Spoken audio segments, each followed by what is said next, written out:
സന്തോഷമായി പറയുന്ന ഒരു കാര്യത്തിന് പോലും കോടികളുടെ വിലയാണ്.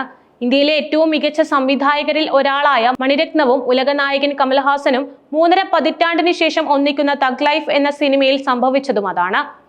ഭാഷാ വിവാദത്തെ തുടർന്ന് കമൽ മാപ്പ് പറയില്ലെന്ന് പറഞ്ഞതോടെ ചിത്രം കർണാടകയിൽ റിലീസ് ചെയ്യാൻ കഴിഞ്ഞിട്ടില്ല. ഇത് സാമ്പത്തികമായി വലിയ തിരിച്ചടിയാണ് നിർമ്മാതാക്കൾക്ക് ഉണ്ടാക്കുന്നത്. കർണാടകയിൽ റിലീസ് ഇല്ലാത്തതിനാൽ ചിത്രത്തിന്റെ 35 കോടിയോളം രൂപ കളക്ഷൻ കുറയാനാണ് സാധ്യതയുള്ളത് എന്ന് ട്രേഡ് അനലിസ്റ്റുകളുടെ വിലയിരുത്തലുണ്ട്. രജനി, വിജയ്, കമൽ തുടങ്ങിയവരുടെ ചിത്രങ്ങളുടെ കർണാടകയിൽ നിന്നുള്ള കളക്ഷൻ വിഹിതം 7%.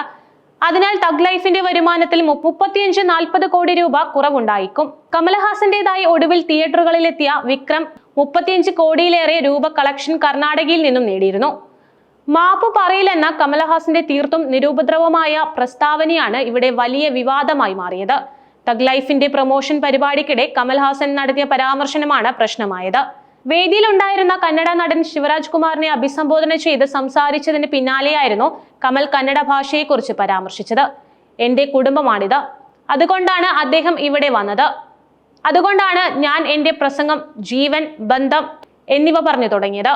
നിങ്ങളുടെ ഭാഷ, അതായത് കന്നഡ, തമിഴിൽ നിന്നാണ് പിറന്നത്, അതുകൊണ്ടാണ് നിങ്ങളും ഇതിൽ ഉൾപ്പെടുന്നത് എന്നായിരുന്നു കമൽഹാസൻ പറഞ്ഞത്. ഈ വീഡിയോ കണ്ടവർക്ക് അറിയാം, കർണാടകക്കാരെ താഴ്ത്തിക്കെട്ടാനൊന്നുമല്ല അദ്ദേഹം അങ്ങനെ പറഞ്ഞതെന്ന് ഒരു പക്ഷം ചേർത്ത് പിടിച്ച് പറയുന്നുണ്ട്. പക്ഷെ ഇത് മാധ്യമങ്ങളിൽ വാർത്തയായതോടെ വൻ വിവാദമായി മാറുകയായിരുന്നു. രൂക്ഷ വിമർശനമാണ് കന്നഡ സംഘടനകൾ ഉയർത്തിയിരിക്കുന്നത്. കമൽഹാസൻ മാപ്പ് പറയണമെന്ന ആവശ്യം ഇപ്പോഴും ഉയർന്നുകൊണ്ടിരിക്കുകയാണ്. എന്നാൽ അത് അദ്ദേഹം വിസമ്മതിച്ചതോടെ Karnataka film chamber of commerce ചിത്രത്തിന്റെ പ്രദർശനം കർണാടകയിൽ നിരോധിച്ചിരിക്കുകയാണ്.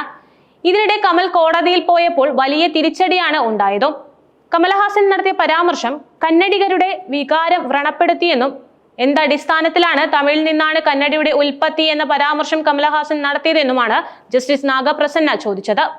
ക്ഷമാപണം കൊണ്ട് പരിഹരിക്കേണ്ട വിഷയം കോടതിയിൽ വരെ എത്തിച്ചെന്നും ഈ മനോഭാവം ശരിയല്ലെന്നും കോടതി നിരീക്ഷിച്ചു.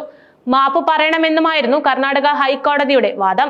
മാപ്പ് പറയാമായിരുന്നുവെന്നും കർണാടക ഹൈക്കോടതി പറഞ്ഞിരുന്നു. എന്നാൽ കമൽഹാസൻ മാപ്പ് പറയാൻ കൂട്ടാക്കിയില്ല. കർണാടകയിൽ കമൽഹാസന്റെ കോലം കത്തിച്ചും പ്രതിഷേധം നടന്നിരുന്നു.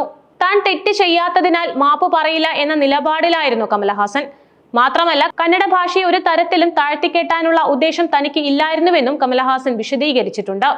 കന്നഡ സംസാരിക്കുന്ന സമൂഹം തനിക്ക് നൽകിയ ഊഷ്മളതയും വാത്സല്യവും വിലമതിച്ചിട്ടുണ്ട്. കന്നഡികർക്ക് അവരുടെ മാതൃഭാഷയോടുള്ള സ്നേഹത്തോട് വലിയ ബഹുമാനവുമുണ്ട്. എല്ലാ ഇന്ത്യൻ ഭാഷകളുടെയും തുല്യമായ അന്തസ്സിനായി എപ്പോഴും നിലകൊള്ളുന്നുവെന്നും കമൽഹാസൻ വ്യക്തമാക്കിയിരുന്നു. പക്ഷെ ചിത്രം കർണാടകയിൽ റിലീസ് ചെയ്യാൻ കഴിഞ്ഞിട്ടില്ല. 1987 പുറത്തിറങ്ങിയ വിഖ്യാത ചിത്രമായ നായകന് ശേഷം മണിരത്നവും കമൽഹാസനും ഒന്നിക്കുന്നതിനാൽ സിനിമാ പ്രേമികൾ ഏറെ പ്രതീക്ഷയോടെയാണ് ചിത്രത്തെ കണ്ടിരുന്നത്. മുംബൈ അധോലോക നായകനായിരുന്ന വരദരാജ മുതലിയാരുടെ ജീവിതത്തെ ആസ്പദമാക്കി മണിരത്നം സംവിധാനം ചെയ്ത ഈ ചിത്രത്തിൽ കമൽഹാസൻ ചെയ്ത നായികവേഷം അഭിനയ വിദ്യാർത്ഥികൾക്ക് ഇന്നും പാഠമാണ്. ശരണ്യ, കാർത്തിക, നാസർ, ഡൽഹി ഗണേഷ്, ജനകരാജ് എന്നിവർ മറ്റു മുഖ്യ വേഷങ്ങൾ ചെയ്തിരുന്നു. ചിത്രം സാമ്പത്തികമായി വൻ വിജയം നേടുകയും നല്ല നിരൂപക അഭിപ്രായം നേടുകയും ചെയ്തിരുന്നു. കമലിന് മികച്ച നടനുള്ള അവാർഡുകളടക്കം ഈ ചിത്രത്തിന് 3 ദേശീയ പുരസ്കാരങ്ങൾ നേടിക്കൊടുത്തു. മികച്ച വിദേശ ചിത്രത്തിനുള്ള ഓസ്കാറിന് ഇന്ത്യയുടെ ഔദ്യോഗിക നാമനിർദ്ദേശമായിരുന്നു ഈ ചിത്രം.